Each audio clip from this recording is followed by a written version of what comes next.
हरिः ॐ शन्नो मित्रस्यं वरुणः शन्नो भवत्वर्यमा शं न इन्द्रो बृहस्पतिः शन्नो विष्णुरुक्रमः नमो ब्रह्मणे नमस्ते वायो त्वमेव प्रत्यक्षं ब्रह्मासि त्वामेव प्रत्यक्षं ब्रह्म वदिष्यामि ऋतं वदिष्यामि सत्यं वदिष्यामि तन्मामवतु तद्वक्तारमवतु अवतु माम् अवतु वक्तारम् ॐ शान्ति शान्ति शान्तिः. Lesson number 125. In the last lesson, we discussed about Shambhala and hierarchy, and we are going further. Here, I would like to repeat a poem once again. I like this poem very much because it is very symbolical and very explanative. As it is above, so it is below. What is there above, it will be there in below also. As it is great, so it is small. As it is within, so it is without. What is there outside is also there inside. That's the macrocosm and the microcosm. So this is a very beautiful poem. This applies everywhere in our spiritual studies. Okay. Of course, I did not remember the sentences exactly, but the meaning is the same.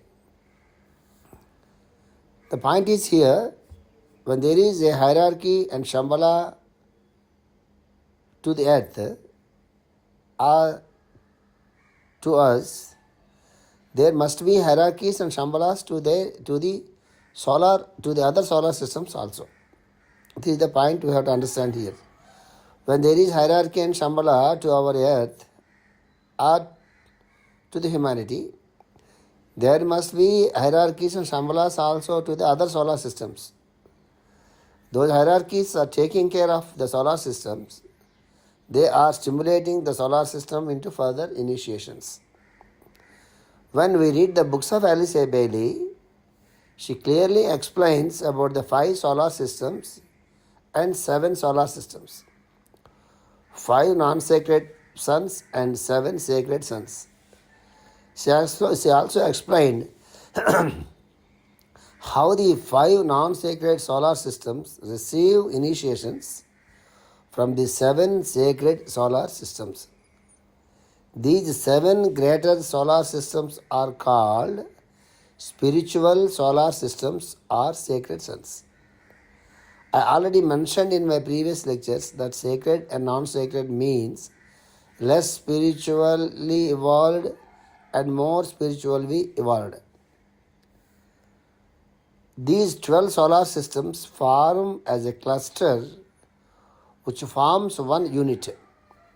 Therefore, we have 12 months in the year according to the pattern. I already explained to you we are taking our journey from Earth to solar systems. It is the journey of the soul from individual to solar. It needs a lot of focus. So, what is happening now, slowly Master is taking us from the individual level to the solar level. You have to be very focused to understand these concepts, the highly spiritual concepts. Okay? Let us go to lesson number 126. I already explained to you about the Great Bear, the 7 sacred suns and solar systems. I also explained to you how these 7 suns guide and initiate our sun further in the evolution. Our sun belongs to the 5 non-sacred solar systems. Don't think our sun is not sacred. But we have to understand that the 7 suns in the Great Bear are highly evolved than our sun. Our sun is the disciple of the 7 suns in the solar system. Our sun is the disciple of the 7 suns in the solar system, means in the Great Bear, right? Now let us come to Shambhala and hierarchy. For our sun, the Great Bear is Shambhala. For our sun, the Pleiades constellation is the hierarchy. This is the important point here. So, for humanity or for our earth, Shambhala is the North Pole and hierarchy is the heart center. Right? Here,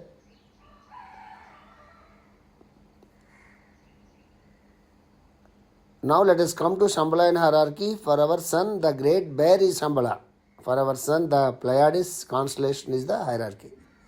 The same pattern always follows. The magnitude changes, but the model is the same. They belong to the highest of the hierarchies of our creation. The great bear are the 7 suns. They belong to the highest of the hierarchies of our creation.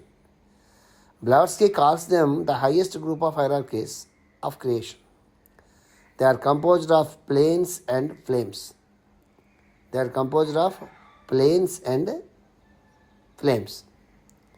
Different planes of evolution. Planes means.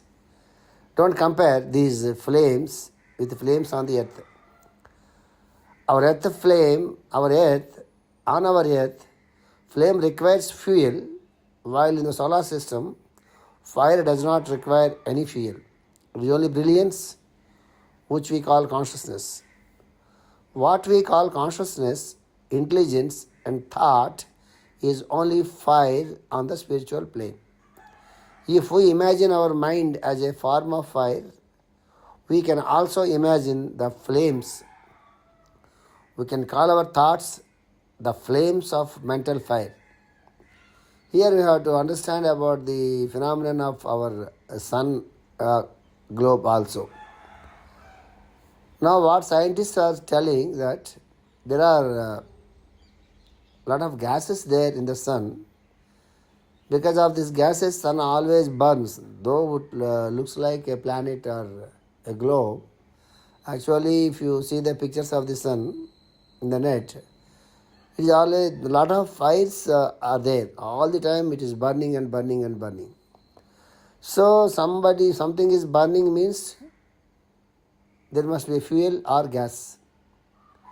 Then what happens in a normal course? When the gases are responsible for the burning, after some time or millions of years, whatever it may be, the gases will be over. When the gases will be over, then there is no flame, when there is no fire. When there are no gases and no flame and no fire, the sun will be disappeared. There is no chance for the sun to exist in the solar system. That is what scientists are telling now. Someday sun also disappears because of the lack of gases. But the Indian ancient rishi scientists, they won't agree with this logic. Because when gas is being supplied from other source, yes, the scientist is right. But the phenomenon in the sun is gases are born out of themselves and they burn. Again gases come on their own. Again they burn and form into flames. So there is no question of completion of the gases there. This is the concept of the Indian ancient scientists, ancient rishis. For the present scientists, it is not possible to assimilate or understand. Because unless something is there, some gas is there from outside, it is not possible for any flame. It is called Swayambhu. Swayambhu means born out of itself. Sun is called Swayambhu in Sanskrit. Swayambhu means born out of itself, not from anywhere else. This is the highly spiritual and scientific concept. Even we discuss about it, we cannot understand beyond certain level. So I am leaving here, and at the right time Master explains in a detailed way. So the subject is a little bit deeper, but what we can do? We entered a big ocean. We have to swim. If you don't know how to swim, we have to learn if you like to go deeper or to reach the other side of the shore. Right? Lesson number 127. The subject is very great, but how to reach that state? Is it possible for us? Is it possible in this life? So many questions arise in the mind. When something is possible to somebody, definitely it will be possible to everyone. Because in all the beings, the same space and the same spirit exists. In all the beings, the same space and the same spirit exists. We are all the sparks of the same Supreme Spirit. When consciousness is stimulated into Aquarius activity, we know everything. This is the clue, and the key is given by the Master. What is that? When consciousness is stimulated into Aquarius activity, we know everything. Once again, let us go to signs Leo and Aquarius. Leo is the opposite sign of Aquarius. Leo rules the heart center. Aquarius rules the subtler principles of Leo, which is located within Sushumna. What is Sushumna? There are the three nadis, Ida, Pingala and Sushumna. They travel from the root center up to the brow center and culminate there. We practice lot of pranayamas to purify them and activate them. Sushumna is the centrally located one. When Kundalini arises, it travels only through Sushumna. Master CVV says, the Sushumna Nadi is not properly formed in human body, and in the prayer it will be formed properly. This is a very big statement.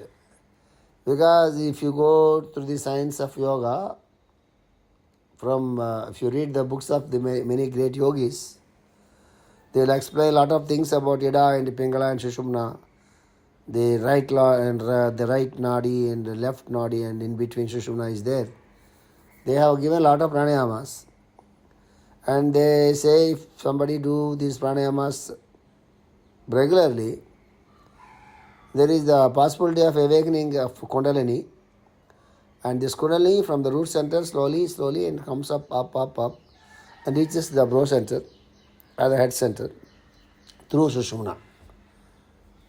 The thing is here, Master CVV told that the Sushumna is not properly formed in human being by this time. This is the statement. So there is a lot of difference between the statements of the yogis and Master CVV. They are telling that there is a possibility of awakening of Kundalini and passing through Sushumna up to the head center. Master CVV is telling Sushumna is not properly formed in human beings so far. So if somebody is doing the prayer regularly, and then I will look into it to form Sushumna in a proper way, so that Kundalini can easily passes away from the root center to the head center with a prayer only. That is what Master CVV told. So CVV says the Sushumna nadi is not properly formed in human body, and in the prayer it will be formed properly. Let us leave it here. Let us go to Leo and Aquarius once again. Aquarius also governs that part of the body within the vertebral column where the tube of the yogi exists. Here, tube means Sushumna. It is a channel of consciousness.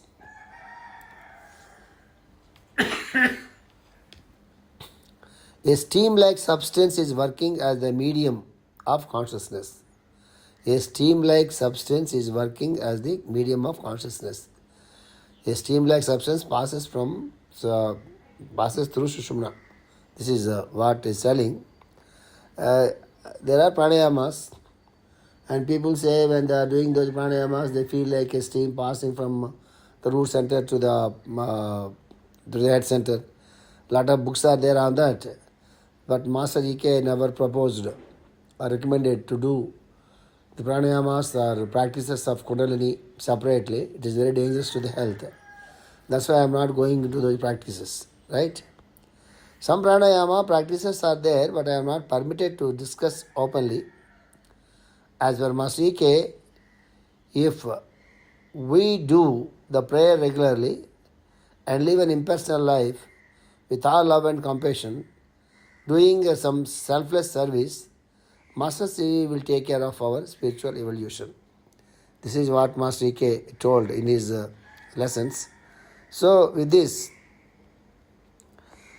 127 lesson is over. In our next lecture, let us go to the 128. All these lessons are like the heart of the spiritual astrology subject. And read again and listen to the lecture again and try to understand by yourself and take some notes. Okay? Loka samasta sukhino bhavantu. Loka samasta sukhino bhavantu. Loka samasta sukhino bhavantu. Om Shanti Shanti Shanti.